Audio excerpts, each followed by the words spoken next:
Côte d'Ivoire vers l'autosuffisance en gaz butane. Le pays réalise des infrastructures modernes et sécuritaires. À la une également, 5 chercheurs français récompensés dans le cadre de la lutte contre le VIH-Sida en Côte d'Ivoire. Enfin, l'État islamique accusé de génocide en Irak. Un rapport onusien dénonce des meurtres et autres tortures contre des groupes ethniques et religieux. Madame, Monsieur, bonsoir et bienvenue dans votre édition. Deuxième jour de la conférence internationale sur l'émergence de l'Afrique. La rencontre se tient du 18 au 20 mars prochain à Abidjan. Au menu, plusieurs panels portant notamment sur l'industrialisation du continent africain. Les travaux devront permettre aux pays participants d'avoir une meilleure compréhension et une appropriation partagée des enjeux et conditions de l'émergence. Autre actualité, la Côte d'Ivoire met sur pied des instruments à même d'assurer son autosuffisance en gaz butane. Le pays réalise en effet des infrastructures modernes et sécuritaires pour accroître sa production journalière. Objectif, approvisionner tous les ménages ivoiriens et les marchés de la sous-région ouest-africaine. Enfin, le point avec Mamadou Kouassi. Pour une production journalière d'environ 300 tonnes de gaz butane, le nouveau centre remplisseur de Vridi comporte 2 lignes de bouteilles B6 pouvant conditionner 1800 bouteilles l'heure et une ligne mixte pour les bouteilles B12 et B28 capables de remplir 1200 bouteilles en 1 heure. Les bouteilles B6 constituent 60% de la demande. Ce centre remplisseur, le troisième du genre pour la Pétrosie, est alimenté par 3 sphères de stockage, dont la toute dernière a une capacité de 8000 m3. Le coût de cette nouvelle réalisation, 30 milliards de francs CFA. Des investissements qui permettent aujourd'hui d'approvisionner tous les marchés locaux et ceux de la sous-région. On a produit pour certains marketeurs et c'est une activité commerciale. Initialement, nous vendions les bouteilles au Mali, au Burkina, au Togo et au Niger. Pour assurer la sécurité de ces nouvelles installations, la Pétrosie dispose d'une réserve d'eau de 4000 m3 ainsi que de nouvelles techniques sécuritaires. Nous avons fait une innovation dans cette sphère pour éviter que la sphère explose, comme on en a vu des cas malheureusement dans certains pays. Nous avons innové au niveau de Pétrosie, on a fait ce qu'on appelle un système de gestion d'eau. Lorsqu'il y a une fuite importante de gaz, on fait substituer cette fuite, ce gaz-là par de l'eau. Même s'il y a des rayonnements thermiques sur la sphère ne peut pas exploser. En fait, c'est le principe de la marmite.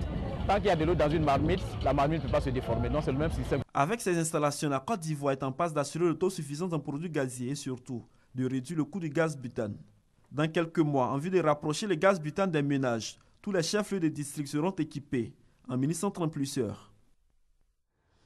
Lutte contre le sida en Côte d'Ivoire. Le gouvernement ivoirien récompense des chercheurs français. Ces scientifiques de l'Agence nationale de recherche sur le VIH-Sida se battent quotidiennement pour faire reculer la maladie. Ils ont été décorés récemment. De 12% de contamination dans les années 90, le taux de prévalence du VIH-Sida est passé aujourd'hui à 2,7% selon l'ONU-Sida. Cette réduction du taux de contamination est due aux recherches effectuées par plusieurs partenaires au développement. Le partenariat entre le programme franco-ivoirien de recherche sur le VIH-Sida, PACI, et l'Agence nationale de recherche sur le sida, ANRS, s'inscrit dans cette logique. Ce partenariat a aussi permis d'étendre la recherche à d'autres pathologies telles les hépatites virales. Le transfert de compétences était un de nos objectifs parce que ce programme a formé beaucoup de jeunes chercheurs qui aujourd'hui sont des chefs de projet. Il était bien pour la nation ivoirienne de reconnaître ce mérite. Le gouvernement ivoirien reconnaissant décide d'honorer ces chercheurs français. Des éminents chercheurs français qui ont aidé la Côte d'Ivoire dans le cadre de la lutte contre le sida par la recherche et pour l'amélioration de la prise en charge des malades. Ils sont venus ici dans le cadre des 20 ans de cette collaboration. Et au nom de la Côte d'Ivoire, nous leur avons signifié donc cette reconnaissance. Heureux de se voir distingués par l'État de Côte d'Ivoire, les récipiendaires ont exprimé leur gratitude. Un très grand honneur d'être décoré comme ça par la République de Côte d'Ivoire, qui est un pays qui nous est extrêmement cher, dans lequel on travaille depuis 20 ans. C'est au total 5 chercheurs français qui ont été décorés dans l'ordre national au titre d'officier. Un reportage de Koné Pargassoro et Félix Amani. La France, quant à elle, renforce sa sécurité contre les djihadistes.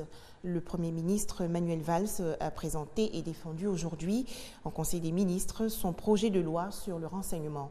Le texte en préparation depuis près d'un an va renforcer notamment la surveillance des internautes.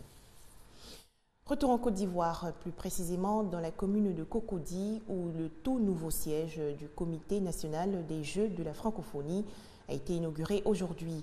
C'était en présence du ministre de l'Emploi, des Affaires sociales et de la formation professionnelle, Moussa Dosso, et du directeur du Comité international des Jeux de la francophonie, Maman Seriba. Rappelons que la Côte d'Ivoire va abriter les 8e Jeux de la francophonie du 21 au 30 juillet 2017. Les journées de la francophonie, elles, seront célébrées en Côte d'Ivoire le 20 mars prochain. Mais avant l'événement, la Commission nationale de la francophonie a mené plusieurs activités, notamment le projet dénommé « Un inventeur chez nous ». Il s'agit de promouvoir l'innovation au niveau de la jeunesse.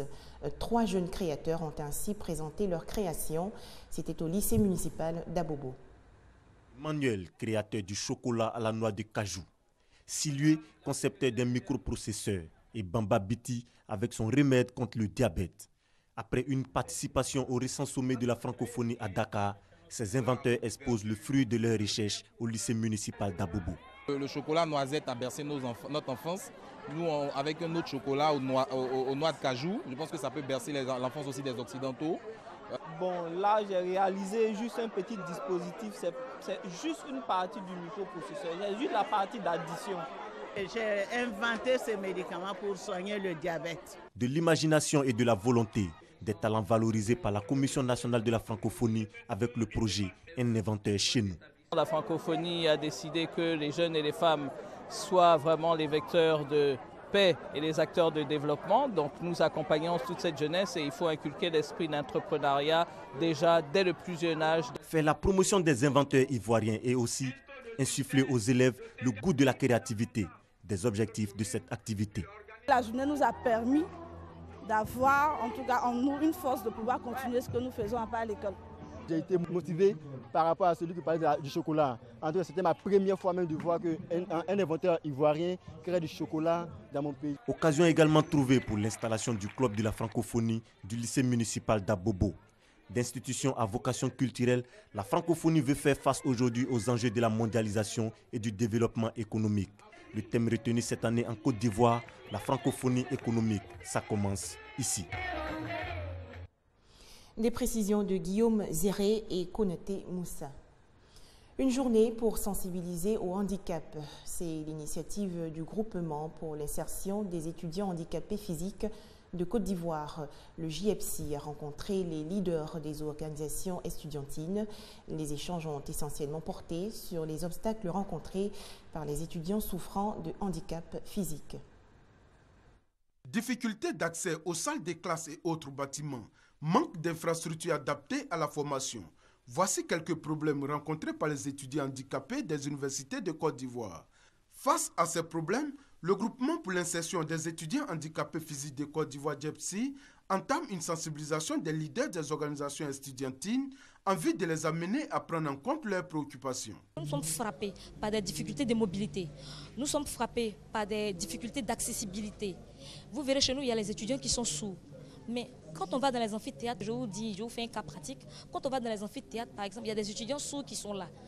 Mais l'étudiant sourd, il est là, le professeur donne des cours. Mais il ne comprend pas parce que le sourd, il communique avec ce qu'on appelle la langue des signes.